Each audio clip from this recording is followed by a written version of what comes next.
Usually लोग कहते हैं कि अगर आपको अपने सैलरी पैकेज को डबल करना है या उससे भी ज़्यादा करना है, तो या तो आपको कोई स्किल सीखनी होगी या कोई कोर्स करना होगा। और ये बात बिल्कुल सच है, इसमें कोई झूठ नहीं है।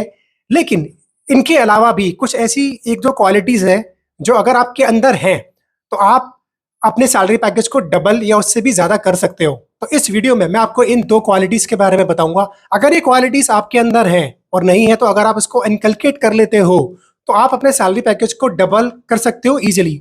डबल नहीं तो कम से कम 50% की हाइक आपको मिल सकती है, और इस बात को लेके मैं 100% श्योर हूँ, क्योंकि जो भी क्वालिटीज मैं आपको बताने वाला हूँ उसका प्रैक्टिकल एग्जाम्पल भी मैं आपको बताऊंगा अपनी लाइफ का। लेकिन एक इंपॉर्टेंट बात जो मैं आपको बताना चाहता हूँ वो ये है कि इस वीडियो को एंड तक ध्यान से देखना, क्योंकि ये जो 2 क्वालिटीज मैं आपको बताने वाला हूँ, ये सुनने में बहुत ही कॉमन वर्ड आपको लगेंगे कि हाँ, ये तो हमने सुन रखा है।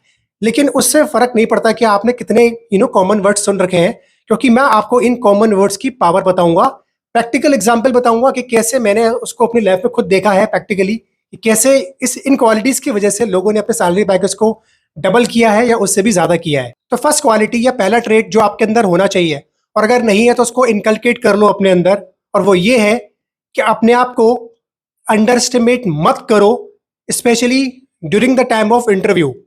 तो कल को जब भी आप इंटरव्यू के लिए जाओ और जब रिक्रूटर्स आपसे पूछे कि आपकी सैलरी की एक्सपेक्टेशंस क्या हैं, तो वहां पर अपनी जो सैलरी की एक्सपेक्टेशंस है वो ज्यादा बताओ।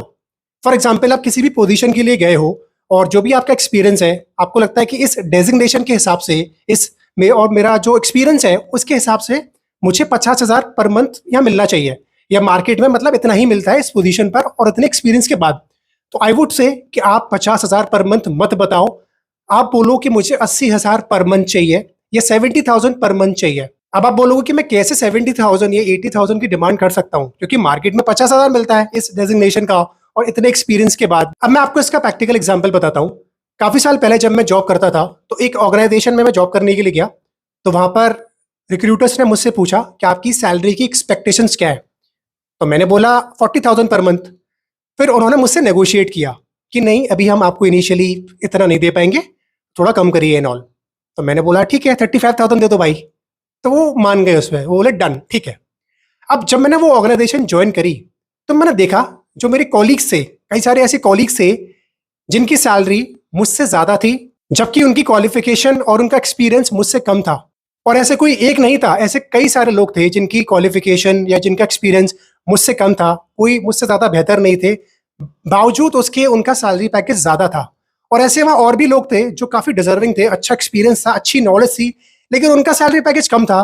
और ऐसे बहुत महान लोग थे जिनकी सैलरी बहुत ज्यादा थी, उनकी नॉलेज और उनके एक्सपीरियंस को देखते हुए। अगर आप एक वर्किंग प्रोफेशनल हो तो ये सब आपने अपनी कंपनी में, अपनी ऑर्गेनाइजेशन में भी देखा होगा। इसके बाद भी मैंने कुछ और ऑर्गेनाइजेशन में जॉब की, तब भी मैंने वो सेम पैटर्न देखा कि जो कम नॉलेजेबल है, जो जिसको हम कहते हैं ना गधे टाइप का सा है, कुछ ज्यादा नॉलेज नहीं है, इसका सैलरी ज्यादा है, और जो डिजर्विंग है उनका सैलरी पैकेज कम है। तो इसका रीजन पता क्या है? इसका रीजन ये है कि इंटरव्यू के टाइम पे जिन लोगों को हम बेल बोलते हैं ना कि बेवकूफ हैं, गधे हैं, इतनी नॉलेज नहीं है, उन लोगों ने अपनी कीमत अच्छी लगाई थी, यानी कि उन्होंने सैलरी पैकेज की ज्यादा डिमांड की थी, और उन्होंने उससे नीचे वो लोग नहीं गए थे। तो इट्स ऑल अबाउट कि आप अपनी कीमत क्या लगा रहे हो। तो यूजुअली जो लोग होते हैं, जो भी आप डिजर्व करते हो, उससे कहने की कम ही अपनी कीमत आप लगाते हो, या उतनी ही लगाते हो। मेरे हिसाब से आप जो भी डिजर्व करते हो, जो भी आपको लगता है कि नहीं मेरी ये कीमत है, मान लो 50,000 पर मंथ की, तो मैं बोलता हूँ कि आप 70,000 लगाओ, 80,000 लगाओ। तो इसलिए अपनी नजरों में अपनी कीमत को बढ़ाओ। अब ये आप कर दोगे, चलो आपने ये इनकलकेट कर लिया कि आपने अपने आप को अंडरस्टिमेट नहीं किया और आपने जाके 70,000 बोला, 80,000 बोला, तो आपको क्या लगता है कि वो तुरंत जाके आपको बुद्ध दे देंगे कि ठीक है भाई आ जाओ, मैं आपको 70,000 में रख रहा हूँ, 80,000 में रख रहा हूँ।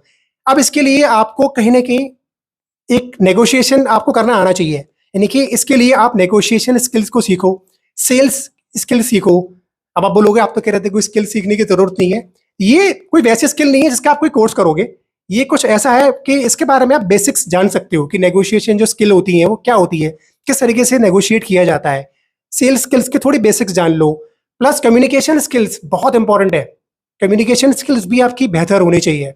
कम्युनिकेशन स्किल्स, नेगोशिएशन स्किल्स और ये सेल्स स्किल्स, इसके बेसिक फंडे आपको मालूम होने चाहिए। ये पता कर लो तो आप 70,000 80,000 आराम से डिमांड कर सकते हो, या उससे भी ज्यादा। दूसरी क्वालिटी या दूसरा ट्रेट जो आपके अंदर होना चाहिए वो है confidence. Again specially during the time of interview.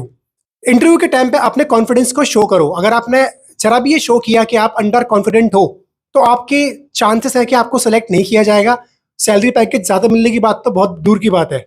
आपके पास बेशक नॉलेज कम हो, स्किल्स कम हो, लेकिन अगर आपके पास अच्छा कॉन्फिडेंस है, तो 99.99% चांसेस है कि आपका वहां सिलेक्शन भी होगा और आपको ज्यादा सैलरी पैकेज भी मिलेगा। मेरी कई सारे लैंग्वेज एक्सपर्ट से बात हुई है, तो जब मैंने उनसे इंटरव्यू प्रोसेस के बारे में पूछा, कितने राउंड्स होते हैं, क्या क्या चाहिए होता है किसी भी इंटरव्यू को क्रैक करने के लिए, तो कई लैंग्वेज एक्सपर्ट्स ने मुझसे बोला था कि कॉन्फिडेंस आपके अंदर जरूर होना चाहिए। बेशक आपके पास नॉलेज कम हो, स्किल थोड़ी कम हो, लेकिन अगर आप कॉन्फिडेंट हो तो रिक्रूटर्स को ये बात पसंद आती है और आपके सिलेक्शन के चांसेस बहुत ज्यादा बढ़ जाते हैं। मैं आपको अपना खुद का एग्जांपल बता रहा हूँ। मैं अपने इंस्टीट्यूशन में अगर कोई भी हायरिंग करता हूँ, तो अगर मुझे कोई ऐसा पर्सन दिखता है जो अंडर कॉन्फिडेंट है, बेशक उसके पास नॉलेज है, लेकिन अगर वो अंडर कॉन्फिडेंट है, तो मैं उसके साथ आगे बढ़ता ही नहीं हूँ। लेकिन एक ऐसा पर्सन है जिसके पास थोड़ी नॉलेज मुझे कम लग रही है, मुझे लग रहा है कि अभी इतना स्किल्ड नहीं है, इतनी नॉलेज नहीं है, लेकिन उसका कॉन्फिडेंस बहुत अच्छा है, तो मैं ऐसे पर्सन को हायर कर लेता हूँ। तो कोई भी ऑर्गेनाइजेशन, कोई भी कंपनी, चाहे वो छोटी है, चाहे वो मिड की है, चाहे वो बड़ी कंपनी है, कभी भी ऐसे पर्सन को हायर करना पसंद नहीं करेगी जो अंडर कॉन्फिडेंट है। अब लोग कहते हैं कि कॉन्फिडेंस आता है जब आपके पास स्किल्स होती हैं, जब नॉलेज होती है, तब आपके अंदर कॉन्फिडेंस आता है। आई एग्री, ऐसा होता है, लेकिन अगर आप में इतनी नॉलेज या स्किल्स नहीं भी हैं, तब भी इंटरव्यू के टाइम पर अपने कॉन्फिडेंस को बढ़ाकर ही रखो। एज अ वर्किंग प्रोफेशनल आपने भी कई ऑर्गेनाइजेशंस में काम किया होगा, तो आपका खुद का क्या एक्सपीरियंस है एक बार मुझे कमेंट में जरूर बताइए। और इस वीडियो के थ्रू अगर आपकी कुछ भी हेल्प हुई है तो इस वीडियो को लाइक करो और इस वीडियो को शेयर करना बाकी लोगों के साथ, ताकि बाकी लोगों की भी हेल्प हो पाए।